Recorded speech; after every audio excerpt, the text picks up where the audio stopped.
Hello everyone, welcome back to my channel. রবিবারের blog কিন্তু post করছি সোমবার। ইয়েস, ল্যাদ তো খেয়েছি ডেফিনেটলি, তার সাথে বেশ কিছু কাজও ছিল, কাজকর্মও করতে হয়েছিল। এমন না যে সারাদিন ল্যাদ খেয়ে কাটিয়েছি। আর দুপুরে লাঞ্চ করার পরে বিকেলে একটু বেরিয়েছিলাম, প্রিয়াঙ্কা এসেছিল সেই জন্য একটু বেরিয়েছিলাম। বেরিয়ে প্রথমে গিয়েছিলাম কলেজ স্কোয়ার, আর কলেজ স্কোয়ারের ভিউটা কিছুটা এইরকম ছিল। কলেজ স্কোয়ারের সিনিক বিউটি উপভোগ করার পরে আমরা সাডেনলি শ্যামবাজার যাওয়ার প্ল্যান করে বসি, আর সেই মতোই আমরা বাসে উঠি। আর বাসে উঠে আমরা নেমে যাই হাতিবাগানে।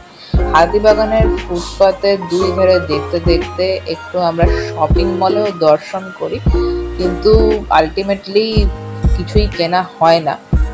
তারপরে একটু পেট পুজোর জন্য ঢোকা হয়েছিল মঞ্জিনিসে। ওখান থেকে একটা চিকেন 65 কেনার পরে খাওয়া দাওয়া মিটিয়ে একটু আড্ডা দিয়ে যে যার বাড়ির উদ্দেশ্যে রওনা দিয়েছিলাম। এইটা আমাকে দিয়েছিল প্রিয়াঙ্কা, বাদাম চিট। আর ফেরার পথে আমাদের অতি পরিচিত আর অতি কাছের কলেজ মানে বেথুন, তার সামনে দিয়ে যাচ্ছিল বাসটা, তাই ভিডিও করতে একদম দেরি করিনি, কারণ এখান থেকেই আমাদের বন্ধুত্বের জার্নিটা শুরু। Till then, tata, and do subscribe.